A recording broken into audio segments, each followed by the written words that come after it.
Quint flapped his ears but held his tongue. He wanted desperately to believe that professors other than Liliana had escaped the Phyrexian stranglehold, that there were others who hadn't been overtaken and forged onto the Phyrexian intelligence. But in the dusty, lantern-lit darkness, with red sinew snaking across the walls and shadows stinking of black oil, hope was thin. The invasion had burned through Strixhaven's defenses. With their professors captured and completed, it was hard to believe that the school could repel their assault. The dormitories still stood, the students within protected by Professor Vess and an army of undead, yet she couldn't last forever.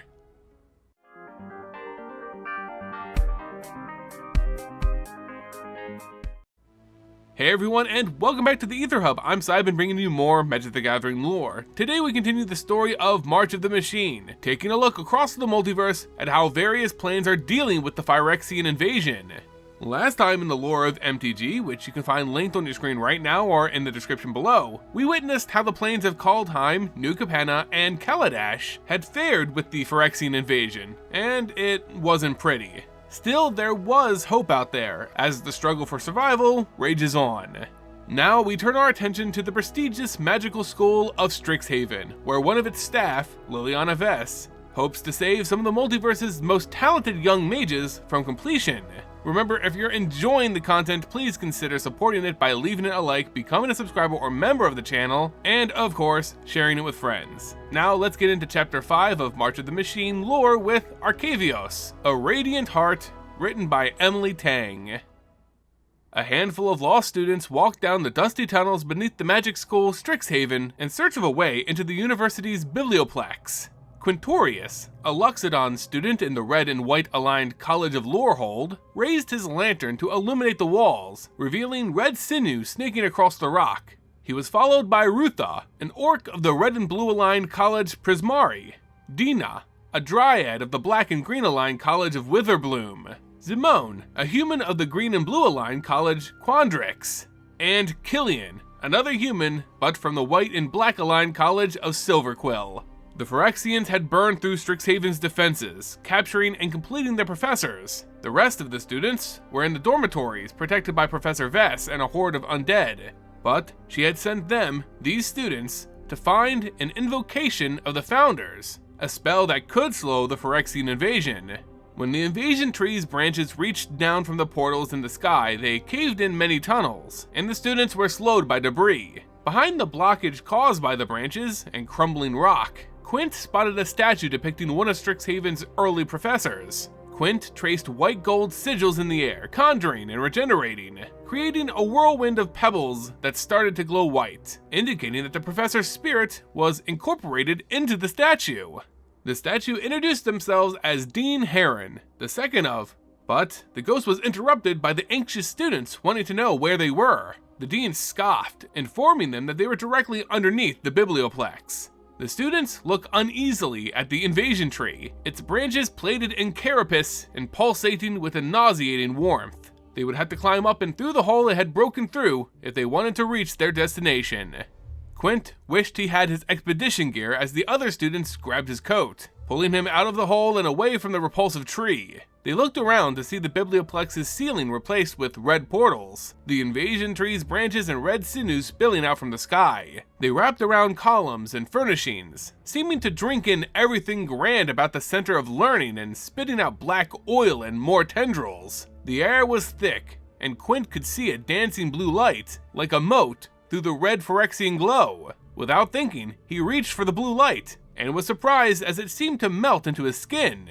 Strixhaven had originated with the Invocation of the Founders, and the spell would seek to oppose this invasion. Professor Vess had told them the Invocation would emit traces of itself, and as more blue motes appeared, they realized that these were the traces.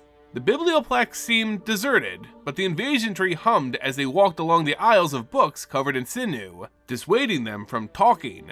The students almost jumped when they ran into a dark-haired dwarf wearing the red and white of Lorehold, uncompleted, but shuddering with dread on top of the bookcase. They whispered for help, and the red sinew rippled as if their voice was a pebble thrown into a pond. Something whipped around the bookcase, grabbing the student by the leg and pulled them shrieking down a dark passage.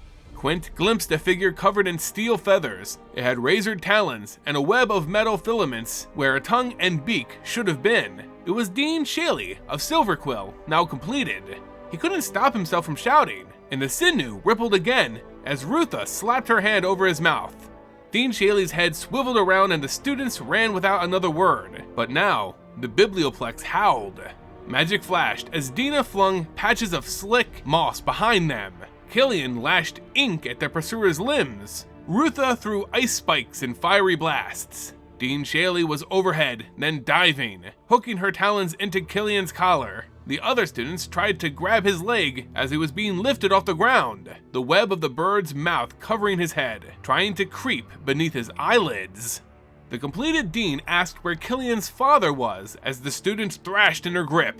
White and black flashed in his hands, but it fizzled. Dean Shaley screeched in triumph as more Phyrexianized professors rolled forward, much like a terrible metallic tide. But behind them, someone whispered.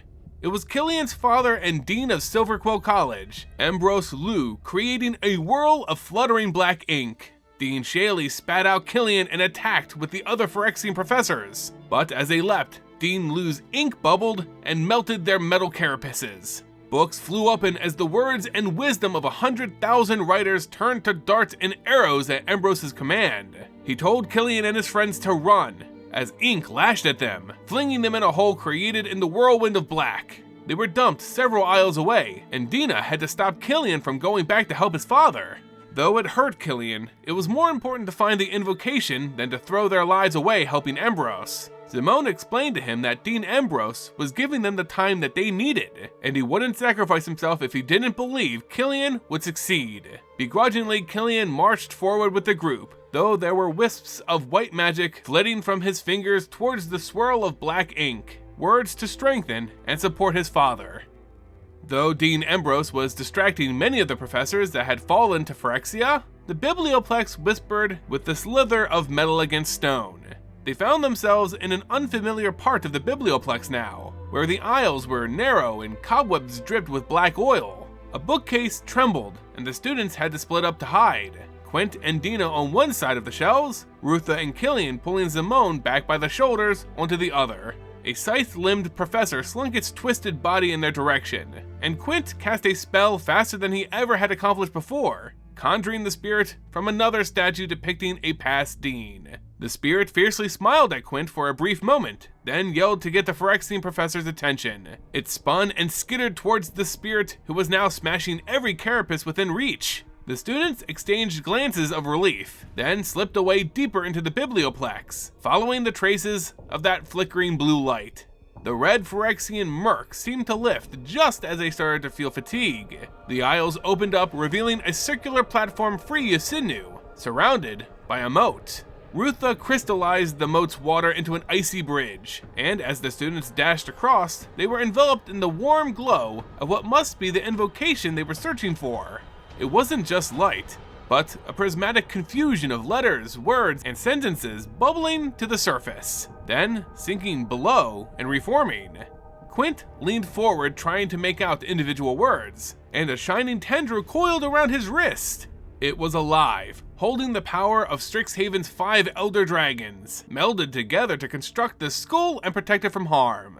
The invocation untangled itself, rearranging itself into a 5-petaled flower, each petal a blend of 2 colors. 5 elder dragons, 5 parts to the spell. Simone looked at the flower, telling her friends that they needed to get outside, so that they could see what the spell was affecting. They couldn't get out the way they came, but Dina had a plan. She pulled out pots and unidentifiable goo from her bag and scrawled symbols across the platform. Simone added her magic, using the infinity of imaginary space and flipping it into reality. As the ritual shimmered above them, Quint heard movement. A professor leapt toward them, claws outstretched. Its ribs opened, revealing a red, beating thing glaring at them. The students held off the professor with spirit statues, ink, and ice, while Dina and Simone finished their ritual. Quint grabbed the invocation, begging it to condense itself. It obliged by knotting its petals into the size of a teacup. He stuffed it in his pocket as the Phyrexian professor bowled past Rutha and Killian, lunging into the ritual circle. As its foot landed, it shrieked. Flesh was melting from its flayed ribs. The red-eyed heart flared as its life energy was absorbed by the ritual. Instead of the usual pests Dina used to power her rituals, she was imbued with the Phyrexian's energy. It was too much. Dina writhed, her body burning with a green fire that erupted from her pores. Razor-edged branches erupted from the ritual circle, leaves opening like millions of unsheathed blades. A tree grew, bursting through the Biblioplex ceiling. Simone warned them not to climb too far from the main trunk. Theoretically, the branches were real, but beyond a certain length, they would become more imaginary. But this was their way out of the Biblioplex. They climbed to the roof, and Quint unfurled the Invocation of the Elders to the open air. Rutha enclosed the rooftop in ice, so they wouldn't be disrupted. They each grabbed a petal and started reading together. The purpose of the invocation was to tell Strixhaven what it was, and in that explanation, there was no room for Phyrexia. Strixhaven listened, and the red portals in the sky struggled while they were described out of existence. Then the ice wall Rutha had made shattered, flinging everyone across the roof, though they still clung to their petals and continued the invocation. Rutha turned to the figure standing on the edge of the roof, a giant, mechanical heart. Rutha's petal went dark as she realized it was Dean Nassari. Her former teacher spat criticism without critique while she flung spikes of ice and flames. Quint reached over and grabbed Rutha's petal. Unable to speak 2 words at once, he poured magic into it. The invocation drained his life away, but he needed to ensure that Strixhaven had a future. Then, a shocking light ripped from within him, tearing through his body from its core. The completed Dean Nassari was flung from the rooftop as it buckled and fell, but the light held Quint in midair. The Biblioplex crumbled. The invasion tree's branches thrashed as the red portals closed in on themselves. Quint burned, and as it became unbearable, all he could do was hope his friends were alright. Then, light swallowed him whole. Professor Onyx, as Liliana Vess was known, and Strixhaven students emerged from their dormitory finding ruin. They built up what defenses they could as invasion portals tried to force back through. Then, they dug through the rubble, pulling out survivors. They dug out the injured Dina, Killian, Simone, and Rutha from the ruin of the Biblioplex. Then they found Dean Ambrose, surrounded by the remnants of his Phyrexian foes, alive and still himself. Liliana walked over to Dina, who lay on a stretcher, asking about Quintorius. Dina said that he disappeared in a burst of light. Dead, Liliana thought, or his spark ignited and he was still alive. She looked up to the sky where the invasion tree's branches were already breaking through the incomplete banishment. Light spilled from her palms, sinking into the ground to find bodies to give new life. Far below to the ruins of the school, in the catacombs where ancient professors lay, and beneath that, the bones of an unnamed thousands that made up the bedrock. Skeletons and zombies erupted from the ground as their empty eye sockets smoldered with her purple fire. They arranged themselves in obedience to her silent command, forming a barrier around Strixhaven to protect it from Phyrexia. It would forever stand as long as she had breath in her body. And that's going to do it for today's video, guys. I gotta say, I didn't have Quint, the elephant lore mage from Strixhaven, becoming a planeswalker on my March of the Machine scorecard. But hey, this is a first, guys. I'm pretty sure this is the very first Loxodon planeswalker we've ever seen in Magic the Gathering history. I may be wrong here, but I know for a fact he's definitely the first one to actually see a card, which I can only assume he'll probably get one either now or in March of the Machine Aftermath. This is of course a great revelation because now I have an effective cosplay I can actually pull off. The one true lore planeswalker has finally sparked. All in all, this was a pretty great story, showing us a different side of Liliana, one who cares for her students and the institution that taught her so much. This coming off the heels of Jace's death, maybe she's just feeling a little bit nostalgic. Either way, these talented mages will play a bigger role in this war, aside from just protecting Strixhaven, and I can't wait to see them fight back against Elesh Norn. Anyway guys, that's the end of the video. Remember, if you're enjoying the content, please consider supporting it by leaving a like, becoming a subscriber or member of the channel, and of course, sharing it with friends. It all goes a long way in supporting our community. As always, thank you all so much for watching, and until next time, see ya!